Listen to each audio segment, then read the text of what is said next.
transmitters, recorders, signal converters, indicators, and hand auto control stations.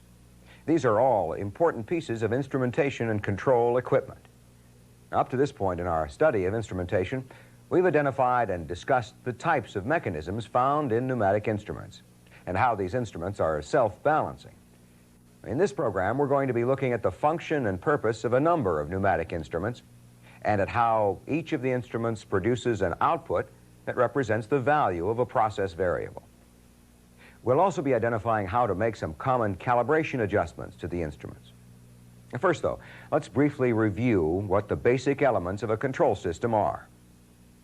A simplified control system, such as the one shown in this illustration, can be used to control process variables such as temperature, pressure, level, and flow. A control system usually consists of at least 4 elements: a sensing or primary element and a measuring element, which are sometimes combined in a single instrument called a transmitter, a controlling element such as a controller, and a final control element such as an actuator and control valve. Control systems often have other instruments as well, instruments such as indicators, which provide visual information about the present condition of a process variable. Recorders, which produce a continuous, permanent record of the condition of a process variable. And converters, which can convert one kind of signal into another. For example, a pneumatic signal can be converted into an electric signal. The electric signal can then be used as an input to a computer or to activate a device like an alarm. And there are also instruments called control stations, which allow an operator to transfer the control of a process from manual to automatic or from automatic to manual. In this program, we'll be looking at a number of these instruments often found in a typical control system.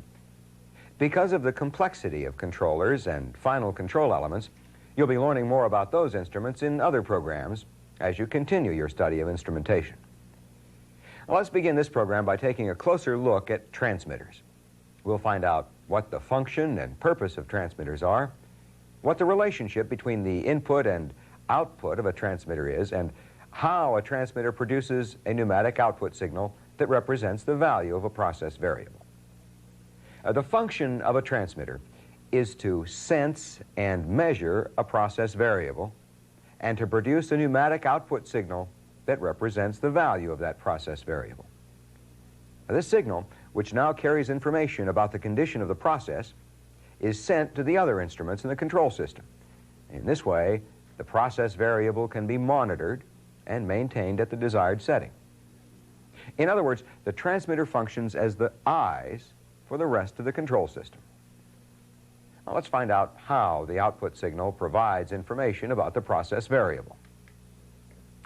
In this illustration, this is the transmitter that's going to produce the output signal. The output signal can be used to represent any process variable. Let's suppose, for example, that it's going to represent the pressure of a process. And let's also suppose that the pressure can vary anywhere from 0 to 3,000 psi. Now, the output of the transmitter will have to be able to represent these process pressures. As you probably recall, pneumatic instruments use any number of output signal pressure ranges.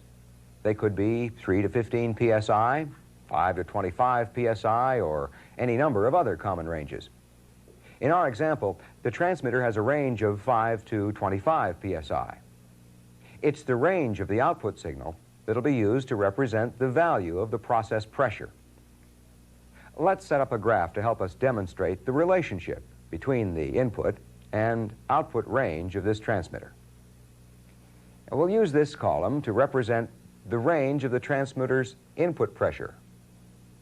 That is, the process pressures from 0 to 3,000 psi.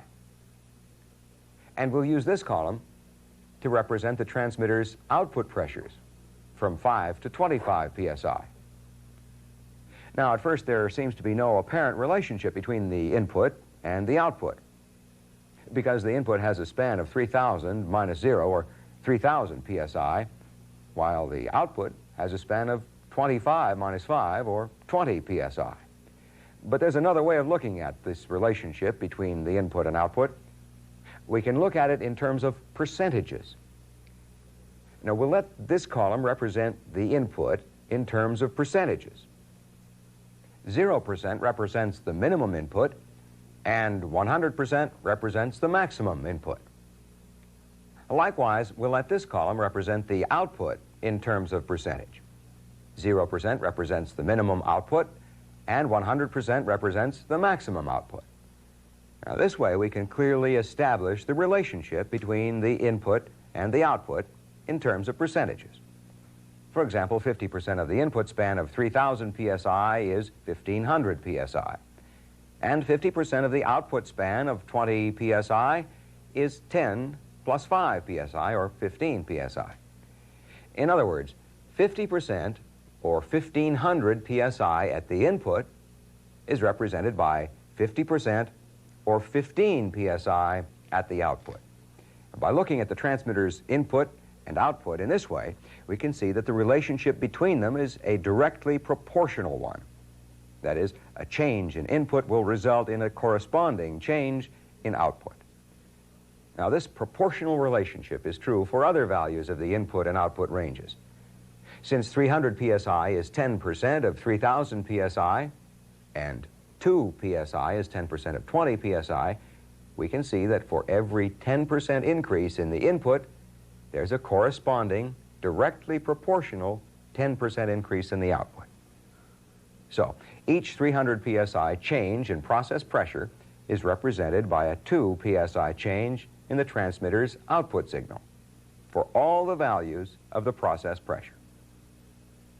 In this way, then, the output of a transmitter directly represents the value of a process and sends that information to the rest of the instruments in the control system.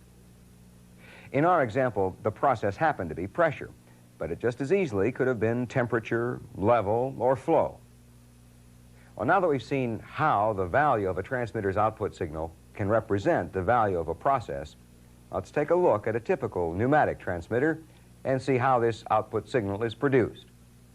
Now, this particular transmitter is a pressure indicating transmitter. It's used to sense and measure a process pressure and produce a pneumatic output signal that accurately represents the pressure. Now, the transmitter is called an indicating transmitter because this gauge indicates the value of the process pressure. And there are also a couple of other gauges in this transmitter. Now, this gauge indicates the amount of supply air that's being applied to the transmitter. And supply air, as you'll recall, is, in essence, the power supply for a pneumatic instrument. And this gauge indicates the value of the transmitter's output signal. Now, this transmitter is a self-balancing, motion balance instrument. As you probably know by now, self-balancing instruments have 3 internal mechanisms that make the instrument self-balancing: input, error detector, and output balancing. Now, the input mechanism is the part of the transmitter that senses the process variable and converts the condition of the variable to a mechanical motion.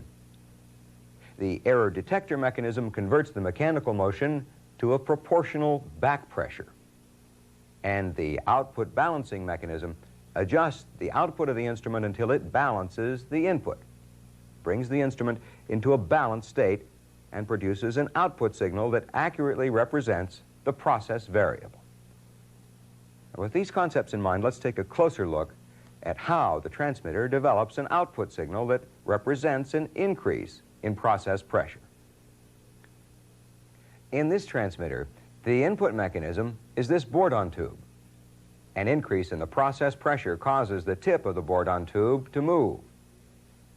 The error detector mechanism is a variation of the flapper nozzle arrangement that you're probably familiar with.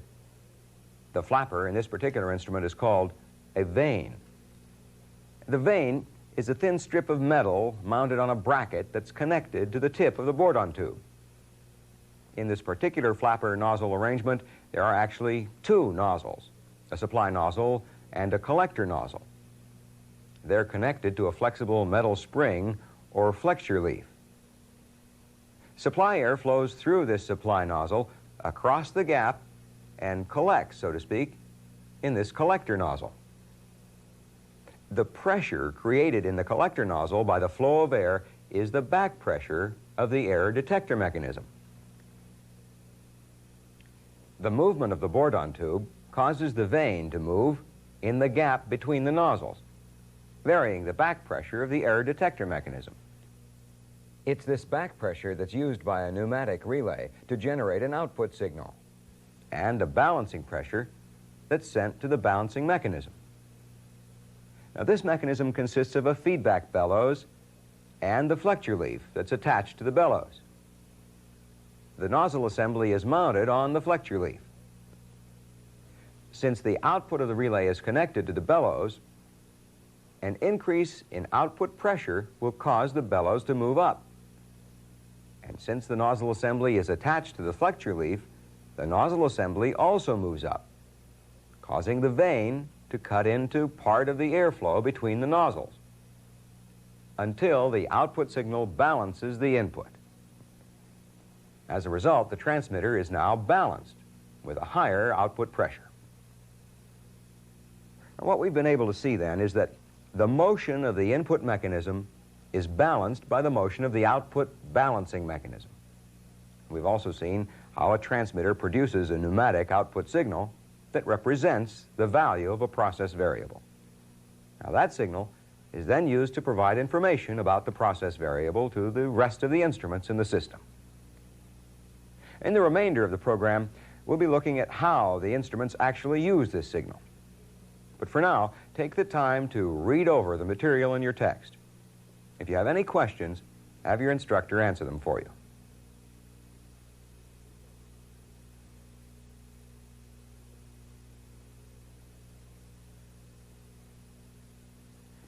We've seen how a typical pneumatic transmitter produces an output signal that represents the value of a process variable. And one of your jobs as an instrument technician will be to make sure that these transmitters operate accurately. One way to ensure this is to calibrate them. As you know, calibration is a series of adjustments that are made to an instrument to ensure that for a given input, it'll produce a given output.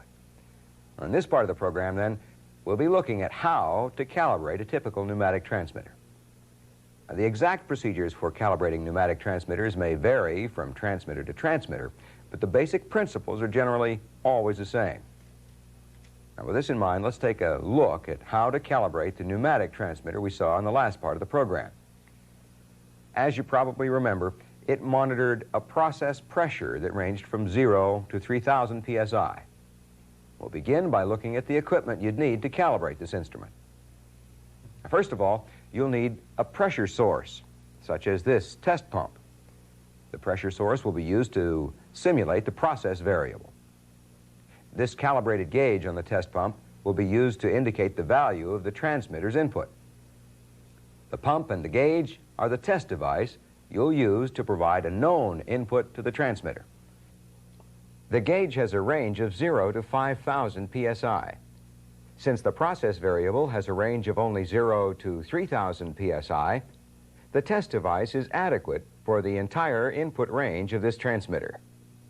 Next, you'll also need a test device to measure the transmitter's output. We'll use this calibrated gauge.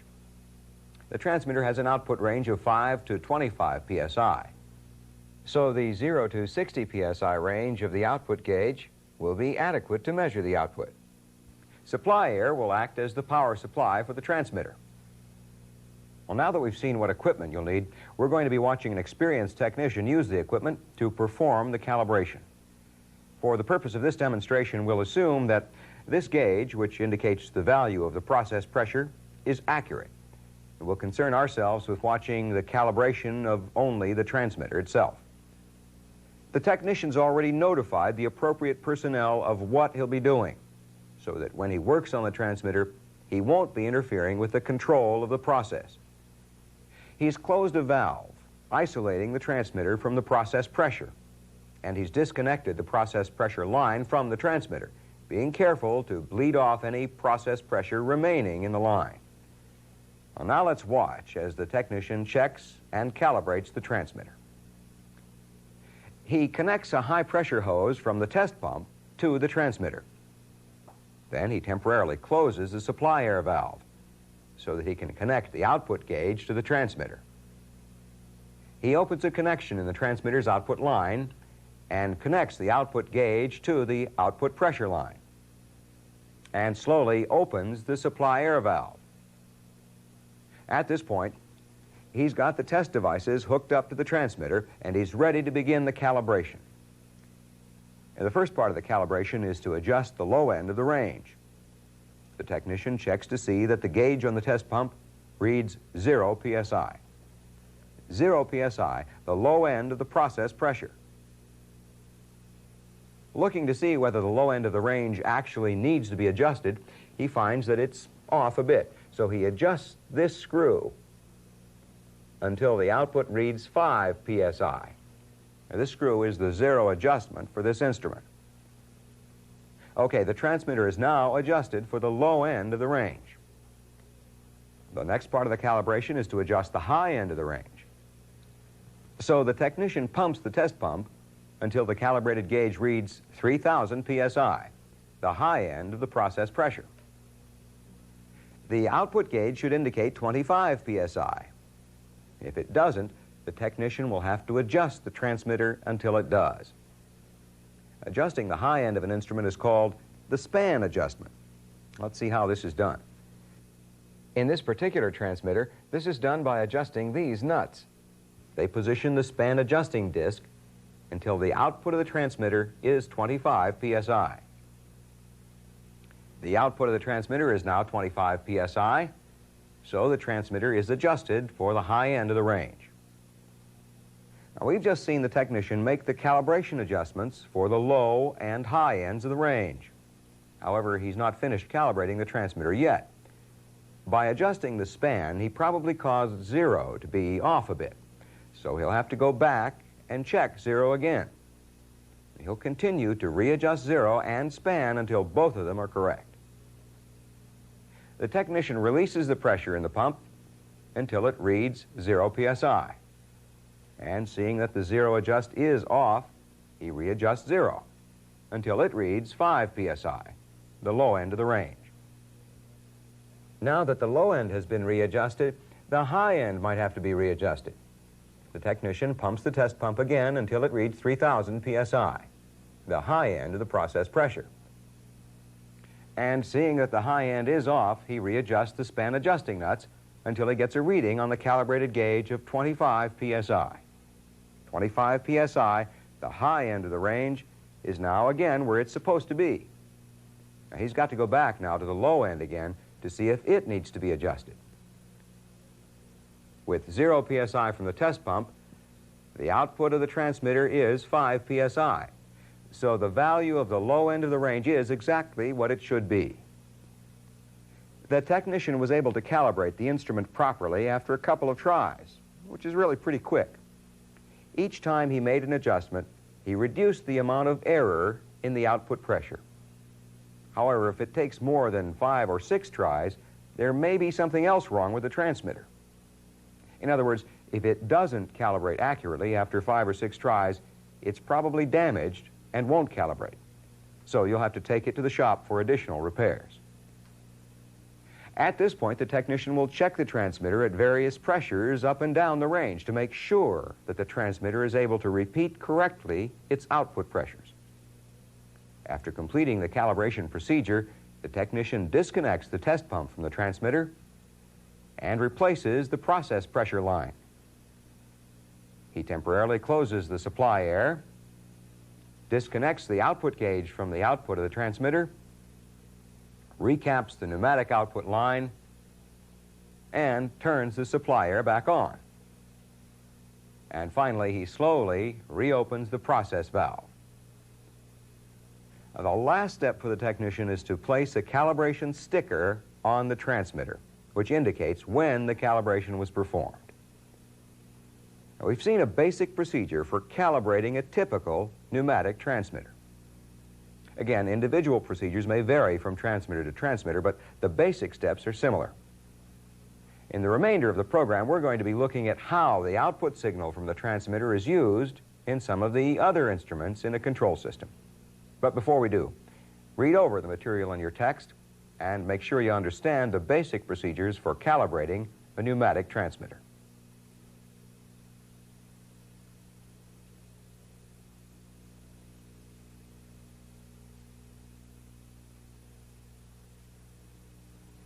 Now, we've seen how a pneumatic transmitter produces an output signal that represents the condition of a process. In this and following parts of the program, we're going to be looking at basic pneumatic instruments in a control system that operate off of the transmitter's output signal. Well, let's begin by looking at recorders. Now, most recorders have two basic functions. First, to provide an indication of the present condition of a process variable, and second, to make a continuous record of the process condition over a period of time. Now, this makes it possible for an operator to be able to predict problems by noting trends in the process variable, or to identify possible causes of a system malfunction. If you compare the way a process variable is represented by a transmitter with the way it's represented by a recorder, you'll note that in a transmitter, the process variable is represented by a pneumatic output signal. But in a recorder, it's represented by a mark on a piece of paper. Most recorders can be conveniently divided into three sections: input, the print drive, and chart drive. Let's investigate these three sections by looking at a typical recorder and see how the recorder produces the record that represents the condition of the process variable. Now, this is a strip chart recorder. Its input signal range is from 3 to 15 psi. This particular recorder is used to record the pressure of a process, although it could just as easily be used to record the flow, temperature, or level of a process. It records the condition of the process variables on a long, continuously moving strip of chart paper. Each process variable is recorded by a pen that makes a mark on the chart as the chart moves along. This recorder has two pens and can be used to make a record of two different process variables at the same time. It's actually two recorders in one enclosure. Each pen is positioned by its own mechanism. They're essentially alike, so we'll look at only one of the print drive mechanisms. The pneumatic signal from a transmitter enters the recorder through this port on the back of the recorder and is sent through this pressure line to an input mechanism. The input mechanism consists of a canister that's sometimes called a bellows in a can or a pneumatic receiver. Let's look at an illustration of the inside of the receiver.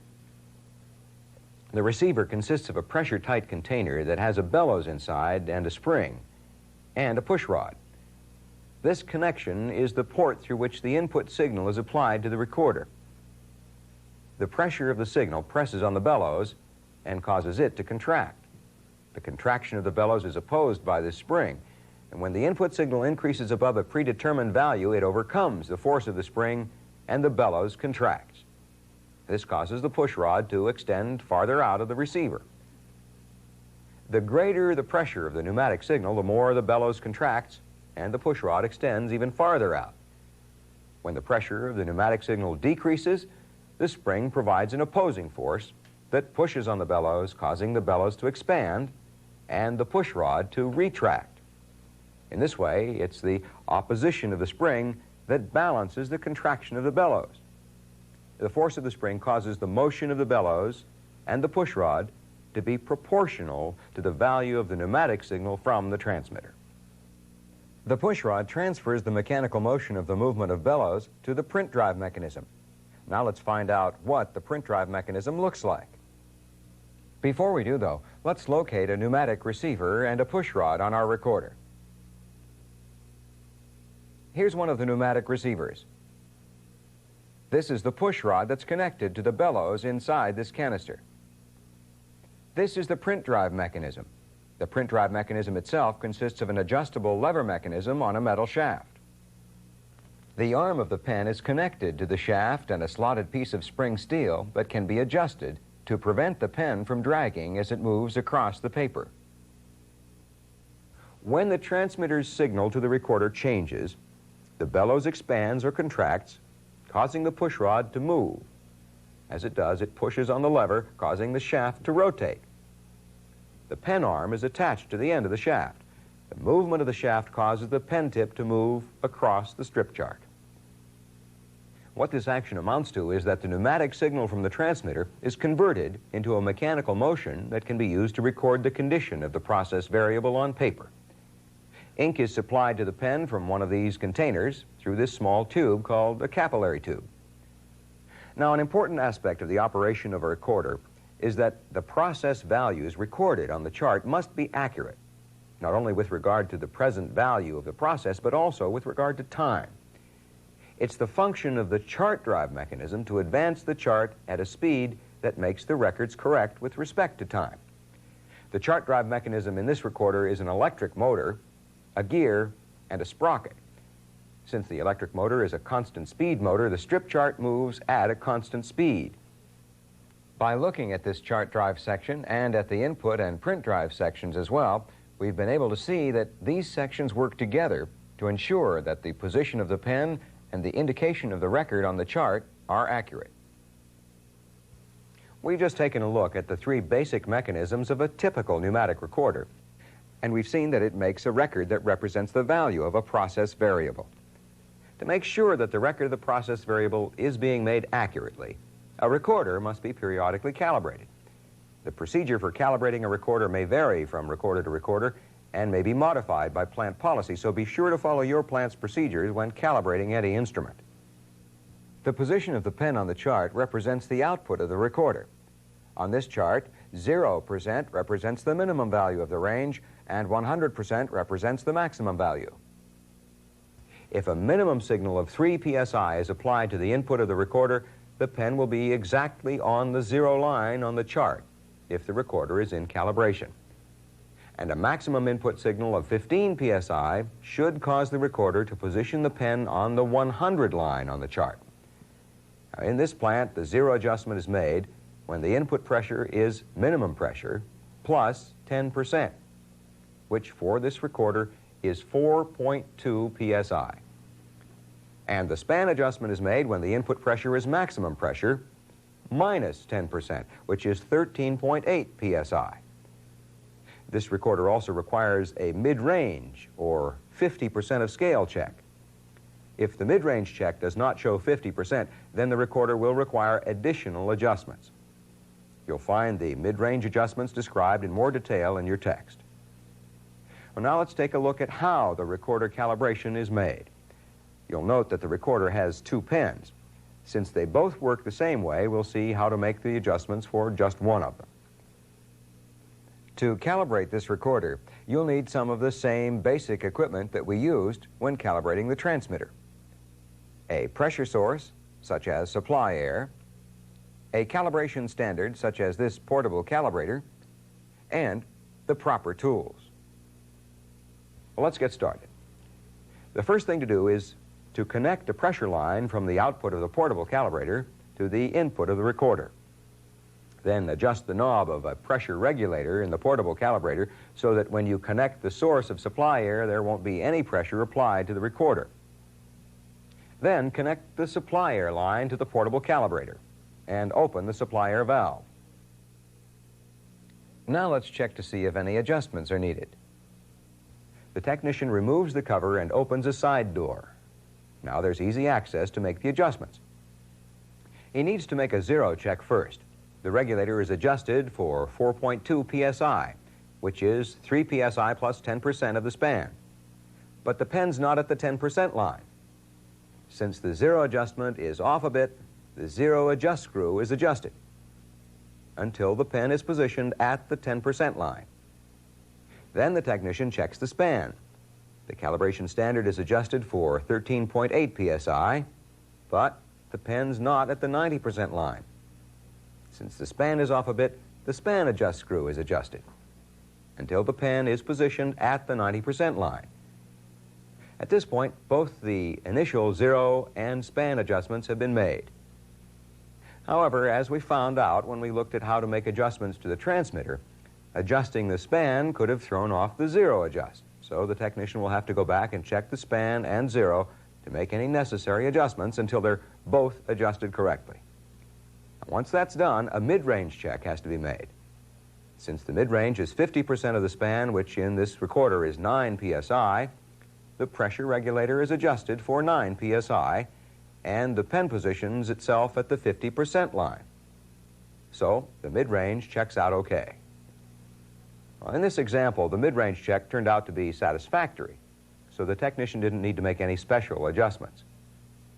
After the mid-range check, The technician checked the recorder at specific pressures, both up and down the range, to make sure that the recorder was able to accurately repeat its indications. Now, that series of final checks completed the calibration procedure for this recorder. In this part of the program, we've seen that a recorder makes a record that represents the value of the process variable, and how to adjust the recorder so that the record that's actually made is accurate. But take the time now to read over the material in your text, do the self-check questions, and have your instructor explain anything that you don't understand. When we come back, we'll take a look at converters.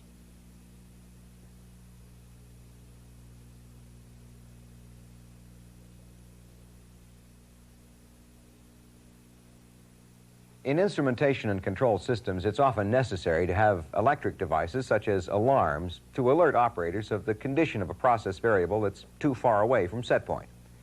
And there are also cases when the condition of some process variables are monitored by computers that control plant processes. The output signal of a pneumatic transmitter, which represents a process variable, can't be used directly by electronic devices.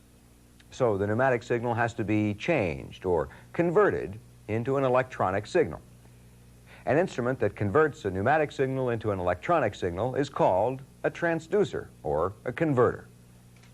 Now, in this part of the program, we're going to learn how a converter can change a pneumatic signal into an electronic signal that represents the value of a process variable, and how to make some common adjustments to the converter.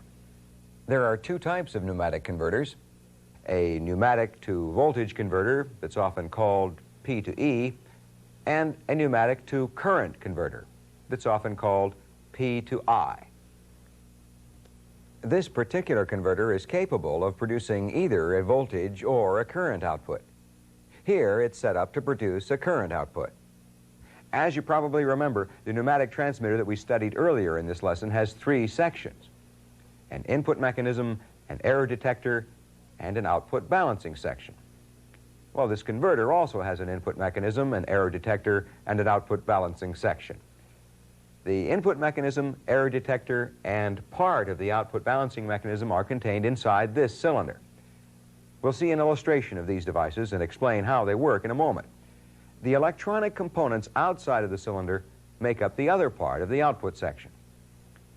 Let's go to an illustration of the inside of the cylinder. This housing forms an enclosure for a metal input bellows. The size of the bellows is exaggerated here to show the movement. The bellows converts a change of the pneumatic input signal to a mechanical motion that is proportional to the signal. The bellows expands when the input signal increases and contracts when the input signal decreases. The error detector in this converter is an electronic device called a capacitor. A capacitor is a device that has the ability to store or hold an electric charge. This ability to hold a charge is called capacitance. A capacitor is made up of two pieces of metal called plates that are separated from each other. The amount of electric charge that it can store is determined by three things: the area of the plates, the type of non-conducting material or dielectric between them, and the distance separating the plates. In this converter, the capacitor's plates are made up of two flat metal surfaces located here and here. In this capacitor, the non-conducting or dielectric material between the two plates is air. The distance between the plates is determined by the bellows. In order for the capacitor to work, its plates must be connected to the electronic circuits. The circuits are located on this board. We'll get a better look at those circuits in just a moment. This plate of the capacitor is connected to the circuit by this post. The other plate is connected to the circuit by the metal bellows, this metal disc, and this wire. In this capacitor, the area of the plates and the dielectric do not change. However, the distance between the plates changes when the bellows expands or contracts. When the bellows expands, the two plates get closer together and capacitance increases. When the bellows contracts, the plates move farther apart and capacitance decreases. Because the capacitance of this capacitor can be changed or varied, it is called a variable capacitor. We can now see that a change in the pneumatic input signal causes a change in the distance between the plates, which results in a change in the capacitance of the capacitor. So the error detector in this converter is a variable capacitor. Let's go to a simple diagram of the converter and find out how a change in the capacitance of the capacitor causes a change in the converter's output. This is the bellows that receives the pneumatic input signal. This dotted line indicates that this variable capacitor is operated by the bellows. The variable capacitor is the one that we showed you earlier. This amplifier is part of the output balancing mechanism. The signal source is an electronic circuit that supplies a constant input signal to the amplifier. It serves much the same function that the air supply to the relay in the transmitter does. The output section is another electronic circuit that takes the signal from the amplifier and produces a current output from the converter. This line that's connected here at the output of the amplifier and goes back to its input is the feedback circuit. Now, with this type of amplifier, its output depends on two things. One is the value of its input signal, which in this case is supplied by the signal source, and as we said earlier, is constant. And the other is the amount of feedback that the amplifier gets at its input. So if we can control the amount of feedback to the input of the amplifier, then we can control its output. In this converter, that's done by the variable capacitor. If the capacitance is increased, the amplifier output decreases. Now, we learned earlier that when the pneumatic input signal increases, the input bellows expands, moving the capacitor plates closer together. This increases the capacitance in the feedback circuit. This results in an increased feedback signal to the input of the amplifier, and so its output decreases. Now, this is just the opposite of the effect we need. We want the converter's output to increase if its input increases. This is the purpose of the output section. The electronic circuits in this section are designed so that when the output from the amplifier decreases, the output section will detect this and produce an output signal that increases. The result of all these circuits is that when the input bellows expands or contracts, moving the plates of the capacitor either closer together or farther apart, the converter produces an output current that represents the value of the pneumatic input signal. A pneumatic to electronic converter can be installed in any pneumatic system where it's necessary to change the pneumatic signal to an electronic signal to provide electronic signals to computers, alarms, or to remote electronic indicating or recording devices. Well, now let's find out how to calibrate a converter. We'll see how to make the zero and span adjustment so that for a given input, the converter will produce a given output. The pneumatic input signal range for this converter is from 3 to 15 psi, and the current output signal range is from 4 to 20 milliamps. In order to adjust the converter properly, we have to be able to adjust the converter so that with 3 psi in, the converter produces 4 milliamps out, and with 15 psi in, the converter produces 20 milliamps out. In order to do this, the technician is going to need the proper test equipment to perform the calibration. For this converter, he'll need a calibration standard, such as this portable calibrator, and to measure the current out, he'll be using a digital multimeter. A multimeter is an instrument that can measure current or voltage. He'll also need the proper tools if he needs to make any adjustments.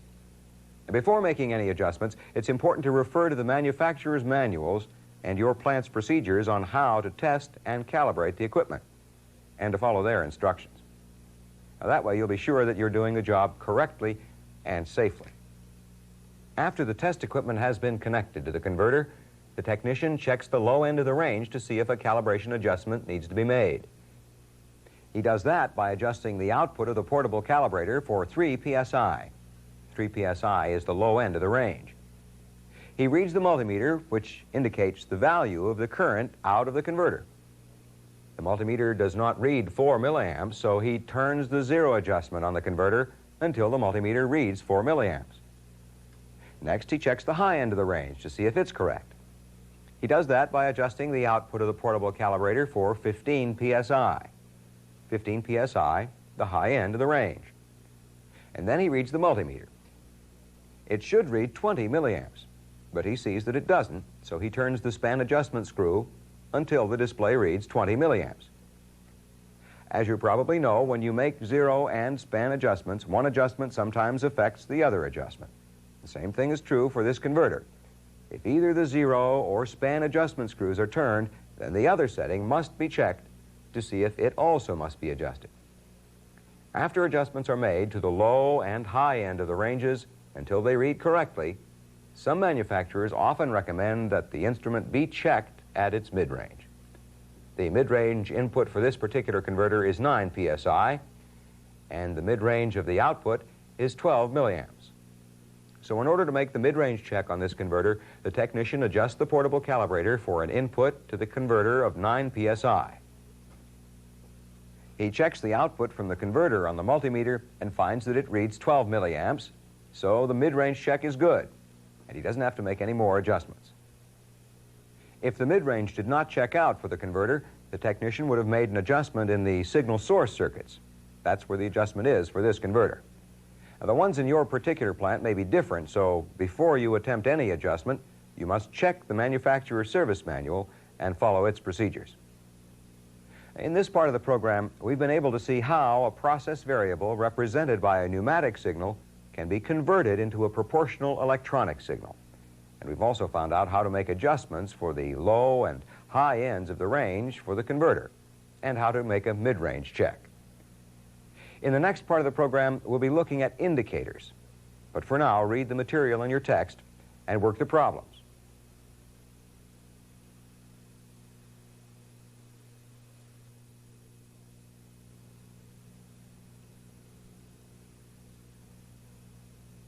In previous parts of this program, we've been able to find out what transmitters, recorders, and converters are, and what they're used for. And we've seen how pneumatic signals from the output of a transmitter are used in these instruments. Well, now we're going to take a look at another important instrument in a control system, an indicator. Now, indicators use pneumatic signals to indicate various values of the process variable, or the value of control signals. In this part of the program, we'll find out how indicators use pneumatic signals to provide an indication, and we'll also see how to calibrate the indicator. Indicators allow an operator or a technician to see at a glance what the actual value of the process variable is. The value of the process variable can also be compared with other control system signals, such as set point. That way, if the operator sees a problem developing, he'll be able to take the appropriate action necessary to correct the problem. Although there are many different kinds of indicators, they operate pretty much the same. Let's look at a typical indicator. This instrument actually contains two indicators housed in one unit. It has two scales and two pointers. The pointer on the left indicates the value of the output signal from a pneumatic transmitter. The left side of this scale is marked off in units of psi, ranging from 3 to 27 psi. The center part of the scale is marked off in gallons per minute, or GPM. The control system that this indicator is installed in controls the flow of a fluid. The pointer on the right indicates set point. So by looking at the pointer on the right, the operator can determine the desired value of set point, which in this case is flow in gallons per minute, or GPM. Since both of the indicators work basically the same, we'll look only at the indicator at the left. First, we'll remove the cover so that the major components inside are easier to see. As you can see, the indicator consists of two Borden tubes and two pointer mechanisms. Now, as we said, both of these indicators work alike, so we're only going to discuss the operation of this one. The tip of the Borden tube is linked to a lever that is connected to the pointer mechanism by this coiled spring. There's another coiled spring around the shaft. The function of this coiled spring is to keep the pointer at its lowest value on the scale when the minimum input signal is applied to the indicator. Now let's see how the indicator works. The Borden tube senses the transmitter's output signal and responds by attempting to straighten out or to curl up. This causes the Borden tube tip to move. As the tip moves, the link, in this case the coiled spring, moves the lever. Since the lever is attached to the pointer mechanism, the mechanism rotates, causing the pointer to move up or down on the scale, indicating the increase or decrease in the value of the process variable. The movement of the pointer is directly proportional to the increase or decrease in the process variable. As we've seen then, in an indicator, a process variable can be represented by a pointer on a scale, and changes in the process variable are indicated by the changes in the position of the pointer. To make sure the process variable or the control system signals are represented accurately, the indicator must be calibrated. Often this is done on a routine periodic basis. Like some of the other equipment we've seen, this involves adjusting the zero and span and checking the mid-range indications. The technician we'll watch will also need test equipment that's similar to the equipment he's used to calibrate a transmitter and a recorder. For the indicator used in this example, which has an input range of 3 to 27 psi, he'll be using a portable calibrator. The technician's made the necessary connections. Now let's watch him make the calibration adjustments. The zero and span adjustments for the indicator we've discussed are these two screws. This one is the zero adjust, and this one is the span adjust. These two other screws are the zero and span adjustment screws for the other indicator. We'll not be calibrating that indicator, so these screws will not be adjusted. Now, to check the zero, the portable calibrator is adjusted to 3 psi. The zero is off just a little, so he adjusts the zero screw until the pointer on the scale reads 3 psi. Next, to check the span, the portable calibrator is adjusted to 27 psi. It's off a little, so he adjusts the span screw until the pointer on the scale reads 27 psi. The initial zero and span adjustments have now been made. After the initial adjustments have been made, the technician will then have to go back and readjust both zero and span until they are both adjusted properly. And once that's done, he'll have to check the mid-range. If the mid-range checks okay, then the indicator is good. He'll also need to check the indicator at various pressures up and down the range to make sure that the indicator is able to accurately repeat its indications. Now, that series of final checks will complete the calibration procedure. In the next part of the program, we're going to be looking at the instrument that the indicator we looked at is a part of, the hand auto control station. Before we do that, though, read over the section on indicators in your text.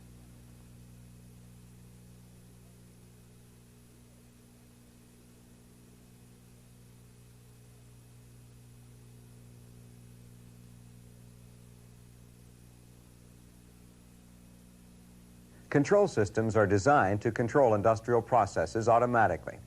However, when a control system can't maintain the process at set point, the process can be controlled manually.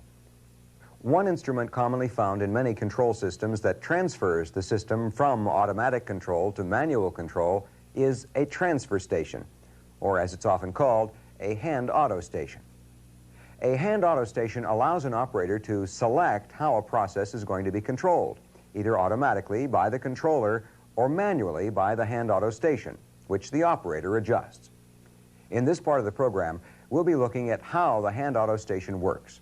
We'll also see how the instrument is used to transfer control of the process from manual to automatic. Let's begin by taking a look at the location of the hand auto station in a typical control system. When the hand auto station is in automatic, the output signal from the transmitter goes to the controller. The output from the controller goes through the hand auto station and on to the final control element. In other words, the controller controls the final control element. However, when the hand auto station is in manual, the signal from the controller to the final control element is blocked by the hand auto station. The output of the hand auto station is produced internally and is manually adjusted. This output goes to the final control element. Now, the manually adjusted output from the hand auto station controls the final control element. Now that we know where the hand auto station is located in the system, let's look at one. On the front panel of this particular instrument, there's a switch and a couple of knobs. This one is the hand auto switch that's used to switch control of the system from auto to manual or from manual to automatic. The knob right below is the set point knob. Adjusting the set point knob establishes the desired operating value or set point for the process variable. And this last knob is the hand relay knob. This knob operates a pneumatic relay inside the hand auto station that controls the final control element when the system is in manual. The front of the hand auto station also has 4 indicators that we'll call the A, B, C, and D gauges. These A and B gauges are just like the ones we looked at in the last part of the program. The A gauge indicates the value of the pneumatic output signal from the transmitter. The B gauge indicates the value of the set point being sent to the controller. Now, we haven't seen the C and D gauges before. However, they look and operate just like the A and B gauges, but they provide different indications. The C gauge is the transfer gauge. It indicates the value of the output signal that the system is being transferred to. We'll show you what this is and how it's done in just a few minutes. The D gauge is called the control gauge. It indicates the value of the pneumatic signal that's being sent to the final control element to control the process variable. Well, now let's take a look at an illustration of the inside of the hand auto station. This box represents the face of the hand auto station. Here are the A and B gauges, the C and D gauges, the hand auto switch, the set point knob, and the hand relay knob. This line carries the output signal from the transmitter. This line carries the output signal from the controller. This line carries a signal from the hand auto station to the controller. We'll talk more about this signal a little later. This line carries the set point to the controller. The output signal from the transmitter enters the hand auto station through this line and is applied to the A gauge.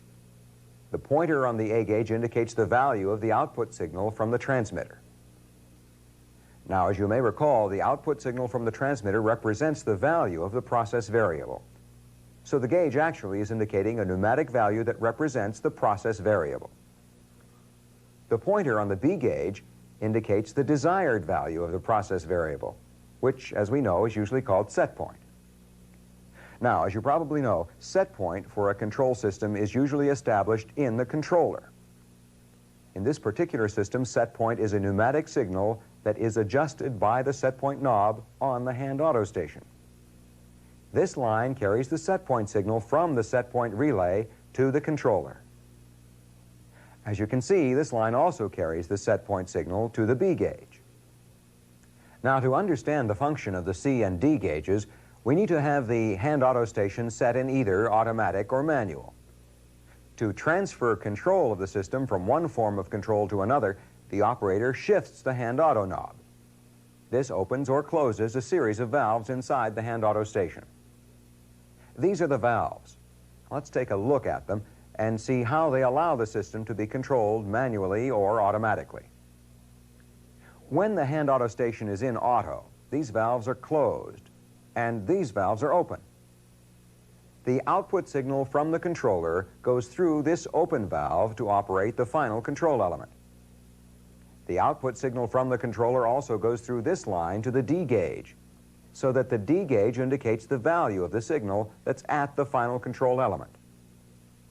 The value of the signal on the D gauge is the control signal, since it is the signal that is controlling the final control element. The output signal from the hand relay is blocked from the final control element by this closed valve. This open valve allows the output signal from the hand relay to be read on the C gauge. This is the transfer signal. We'll show you how this signal value is important in just a few minutes. Well, now let's see what happens when the hand auto station is in manual. When it's in manual, these valves are now open and these valves are closed.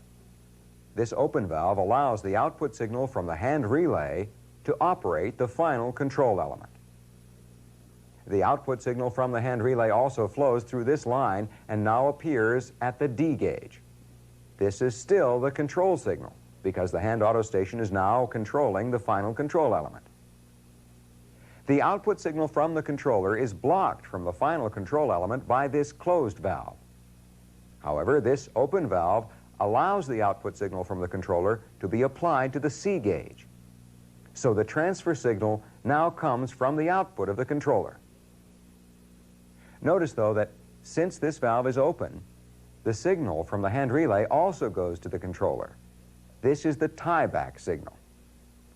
The tieback signal goes to a pressure element in the controller. This signal causes the output signal from the controller to follow the output signal from the hand relay. Now, this is important when transferring control of the final control element from either the hand relay to the controller or from the controller to the hand relay. Since either the controller or hand relay can operate the final control element, it would be subjected to sudden changes in input signal when a transfer is made, unless the transfer signal indicated on the C gauge is the same as the control signal indicated on the D gauge. When an operator is preparing to transfer control of the system from automatic to manual, he simply adjusts the hand relay knob until the pointer on the C gauge is aligned with the pointer on the D gauge. When they are aligned, he can shift the hand auto knob to the hand position, and the final control element will not move. When preparing to shift from manual to automatic, the procedure for aligning the pointers on the C and D gauges is a little different. He can align them in one of two ways. He can adjust the set point relay until the C and D gauges are aligned. Once that's done, he can make the transfer from manual to auto by repositioning the hand auto switch to the auto position. After the transfer is made, he can then readjust set point to the desired value. Now, another way he can align the C and D gauges is to bring the process variable back to set point by adjusting the hand relay to reposition the final control element. When the process comes back to set point, the C and D gauges will be aligned, and he can make the transfer from manual to automatic. Regardless of which control mode you're selecting, the C and D gauges must be aligned before transfer is made.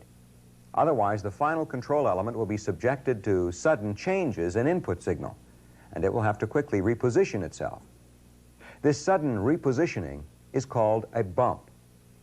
However, by following the proper procedures as stated here and aligning the C and D gauges on the hand auto station, a smooth transfer can be accomplished. This is called bumpless transfer. We've seen then the flow paths of signals inside of the hand auto station and how the valves control them. We've also seen how an operator can transfer control of a process from automatic to manual and from manual to automatic. In this program, we've been able to take a look at several of the major instruments in a control system, how the outputs of the instruments are related to their inputs, and at how each of these instruments produces an output that represents the process variable.